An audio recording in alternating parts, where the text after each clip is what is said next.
পৃথিবীতে দেখেন একটা রাষ্ট্র গঠনের জন্যে কিভাবে মানুষেরা উঠে পড়ে লাগছে। কেউ ইসলাম চায় না, কেউ ইসলাম চায়।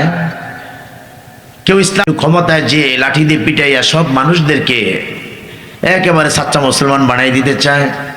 যাই হোক, প্রত্যেকের যদি ভালো নিয়ত থাকে, সহি নিয়ত থাকে, আল্লাহ যেন সেই নিয়ত পুরা করেন। আর যদি মনের মধ্যে কোনো দুর্বলতা থাকে, এর বিপরীত যেন আল্লাহ দান করেন। ঠিক কিনা বলেন?